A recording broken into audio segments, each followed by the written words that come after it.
ఏపీసీఐడిని నారా లోకేష్ తన మార్క్ స్టైల్లో దెబ్బ కొట్టాడా? వారంలో 2 సార్లు ధమ్కీ ఇచ్చాడా అంటే అవునని సమాధానిస్తున్నారు కొంతమంది రాజకీయ విశ్లేషకులు. ఇక ఇదే అంశానికి సంబంధించి మనతో మాట్లాడేందుకు ప్రముఖ రాజకీయ విశ్లేషకులు, ప్రముఖ సీనియర్ జర్నలిస్ట్ సిఎస్ రావు గారు మనతో ఉన్నారు. ఆయనతో మాట్లాడదు. Sir hi sir. Hello Vishnu. Sir, ఏపీసీఐడికి నారా లోకేష్ తన స్టైల్లో దెబ్బ కొట్టాడు అని తన మార్క్ని ఏపీసీఐడి మీద అలా చూపించాడు అంటూ కూడా ఒక వార్త ఇప్పుడు సోషల్ మీడియాలో హల్చల్ చేస్తుంది. ఏంటి సార్ అసలు? సో ఏపీసీఐడికి ఈయన ధమ్కీ ఇచ్చారా లేదంటే ఏపీసీఐడి ఈయనకి ధమ్కీ ఇచ్చారా అనేది అర్థం కావట్లే. ఎందుకనంటే ఇప్పుడు ఆల్రెడీ ఈయన్ని ఇన్నర్ రింగ్ రోడ్ కేసులో ఏదో అరెస్ట్ చేయాలని చెప్పేసి ఏదో ప్రయత్నం చేస్తూ ఒక పిటిషన్ ఏసీబీ కోర్టులో వేశారు. విజయవాడ ఏసీబీ కోర్టులో ఏపీసీఐడి వాళ్ళు ఒక పిటిషన్ వేశారు అరెస్ట్ చేయాలని ఇన్నర్ రింగ్ రోడ్ కేసులో. ఆల్రెడీ ఇంతకుముందు ఫైబర్ నెట్ కేసులో ఉన్నారని చెప్పి ఒక కేసు వేశారు. అలాగే స్కిల్ డెవలప్మెంట్ కేసులో ఉన్నారని చెప్పి ఒక కేసు వేశారు. త్వరలో లొకేషన్ అరెస్ట్ చేయబోతున్నాం అని చెప్పేసి రకరకాల ప్రచారాలు చేశారు. ఏపీసీఐడి అరెస్ట్ చేయబోతుంది త్వరలో అని చెప్పి. చంద్రబాబు నాయుడు అరెస్ట్ చేసినప్పుడు అదే జైల్లో లొకేషన్ కూడా అరెస్ట్ చేస్తాం, అరెస్ట్ చేసి లోపల పెట్టే అవకాశాలు ఉన్నాయని చెప్పి రకరకాలు చెప్పారు. అయితే సీన్ కట్ చేస్తే లోకేష్ తన టాలెంట్ ఏంటి, తన రాజకీయపరమైన పరిణితి ఎంత ఉందని చెప్పి మనం విశ్లేషణ చేసుకుంటే కనుక చంద్రబాబు నాయుడు రిమాండ్కి వెళ్ళిన తర్వాత ఆయన చేసినటువంటి ప్రయత్నాలు కానీ ఆయన చేసినటువంటి యాక్టివిటీస్ని కానీ చూస్తుంటే డెఫినెట్గా ఒక సీనియర్ పొలిటీషియన్ వ్యవహరించారని చెప్పి మనం భావించడానికి అవకాశం ఉంది. ఎందుకంటే స్కిల్ డెవలప్మెంట్ కేసులో చంద్రబాబు నాయుడు అరెస్ట్ అయిన తర్వాత ఇమీడియట్గా ఢిల్లీ వెళ్ళి లోకేష్ ఢిల్లీలో నేషనల్ మీడియాలో ఫేస్ చేశారు.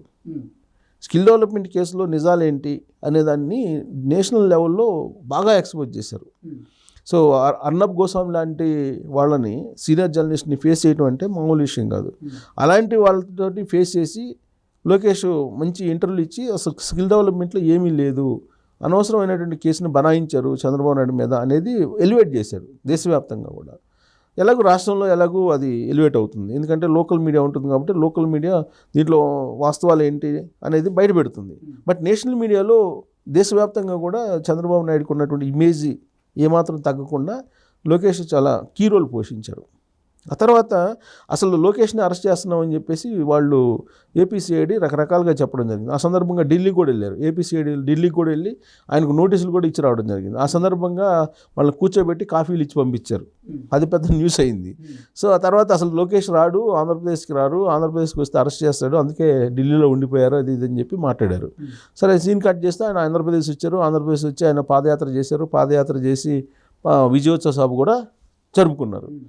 ఇదంతా జరుగుతున్నటువంటి క్రమంలో ఈ కేసుకు సంబంధించి ఫైబర్ నెట్ కేసుకు సంబంధించి కానీ లేదంటే ఇన్నర్ రింగ్ రోడ్ కేసుకు సంబంధించి కానీ దోషులను ఎవరైతే ఉన్నారో నిందితులు వాళ్ళని ఈయనేదో మ్యానిపులేట్ చేస్తున్నారు, సో వాళ్ళ చేత వాళ్ళని బ్లాక్మెయిల్ చేస్తున్నారు అనేది ఒకటి.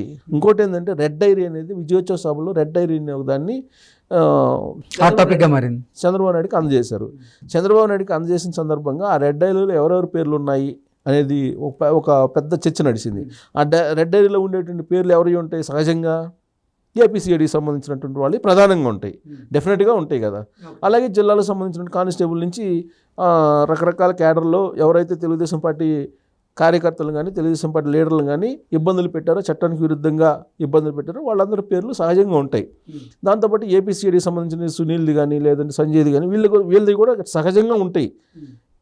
సో కాబట్టి దాన్ని బేస్ చేసుకొని ఆ రెడ్ డైరీని బేస్ చేసుకొని లోకేష్ బ్లాక్మెయిల్ చేస్తున్నాడు. లోకేష్ మేము అధికారంలోకి వస్తే మీ అంత చూస్తామని చెప్పేసి మమ్మల్ని బెదిరిస్తున్నారు.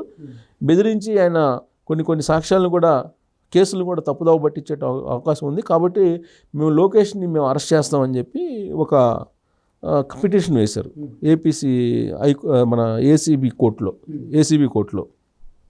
సో ఆ పిటిషన్ అంటే పెండింగ్లో ఉంది. సో ఆ పిటిషన్ మీద ఏం చేస్తారంటే అసలు తీసుకోవాలన్నా, దీంట్లో అసలు శానిటీ ఉందా, తీసుకునేటువంటి శానిటీ ఉందా లేదనేది ఏసీబీ కోర్టు పరిశీలిస్తుంది. సో దాంతో ఒక ధమ్కీ ఇచ్చారు. అంటే అసలు శానిటీ ఉందా, తీసుకునేదానికి లేదా అనేది. ఆ రెడ్ డైరీలో పేర్లు ఉన్నాయి కాబట్టి దాన్ని బేస్ చేసుకుని విచారణకి అసలు చేయాలా లేదా అనే దాని మీద ఇప్పుడు చర్చ జరుగుతుంది. సో అదొక ధమ్కీ సిఐడి వాళ్ళకి.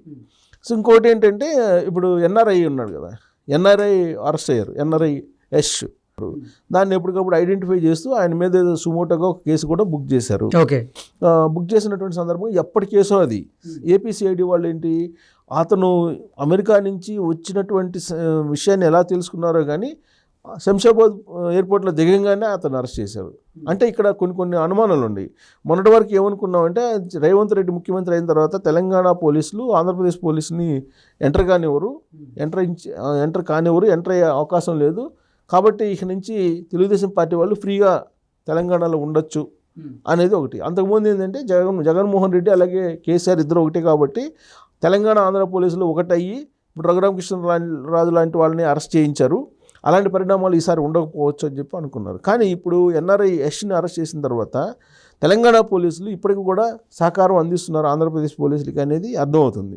ఎందుకంటే తెలంగాణ పోలీసులు తెలియకుండా శంషాబాద్ ఎయిర్పోర్ట్లో ఎలా అదుపులోకి తీసుకుంటారు ఎన్ఆర్ఐ యష్ని, ప్లస్ లుకౌట్ నోటీసు ఒకటి ఇవ్వడం జరిగింది. బట్ లుకౌట్ నోటీసు ఇచ్చినందువల్ల తెలంగాణ పోలీసులకి అనుమతి లేకుండా ఎయిర్పోర్ట్ నుంచి తీసుకెళ్లారా అనేది కూడా ఒకటి. అంటే తెలంగాణ పోలీసుల సంబంధం లేకుండా లుకౌట్ నోటీస్ ఉన్నప్పుడు ఎయిర్పోర్ట్లో పరిధిలో కాదు కాబట్టి ఎయిర్పోర్ట్ పరిధిలో తీసుకెళ్ళచ్చు అనుకుంటున్నా నేను. సో బహుశా నేను అనుకుంటా అది ఒక లుకౌట్ నోటీస్ పెండింగ్లో పెట్టారా, లేకపోతే లుకౌట్ నోటీస్ ఇష్యూ చేసి అతన్ని అరెస్ట్ చేశారా అనేది ఒకటి తేలాల్సి ఉంది. సో అలా కాకుండా తెలంగాణ పరిధిలో అంటే తెలంగాణ లిమిట్స్లో కనుక అరెస్ట్ చేయాల్సి వస్తే కనుక అప్పుడు ఖచ్చితంగా తెలంగాణ పోలీసుల అనుమతి అయితే కావాలి. ఎయిర్పోర్ట్ పరిధిలో నేను అనుకుంటా నేషనల్ సెక్యూరిటీ ఉంటుంది అనుకుంటా, వాళ్ళది కావాలి. లుకౌట్ నోటీస్ ఉంది కాబట్టి వాళ్ళ అభ్యంతరం చెప్పకపోయి ఉండొచ్చు నేను అనుకోవటం.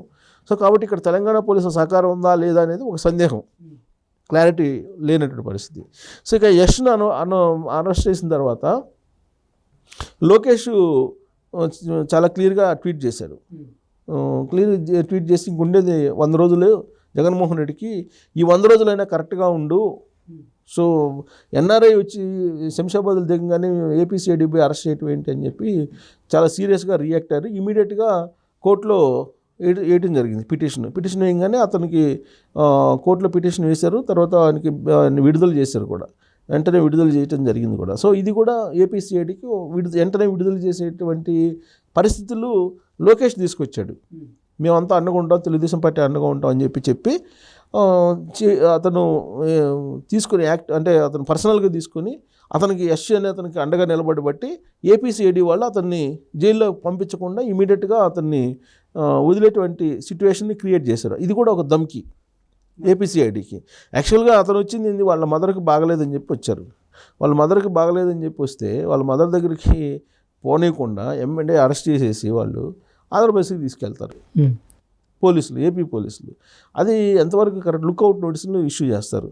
సో ఇదంతా అంటే అది కొంత సోషల్ మీడియాలో అతను ఏదో పోస్టులు పెట్టారని చెప్పి, సోషల్ మీడియాలో పోస్టులు పెట్టినంత మాత్రాన్ని నువ్వు అరెస్ట్ చేయడానికి లేదని చెప్పి సుప్రీంకోర్టు ఆర్డర్ ఉంది. కానీ వీళ్ళు అరెస్ట్ చేసి తీసుకెళ్లారని అంటే అది కేవలం కక్షపూరితమైనటువంటి చర్య.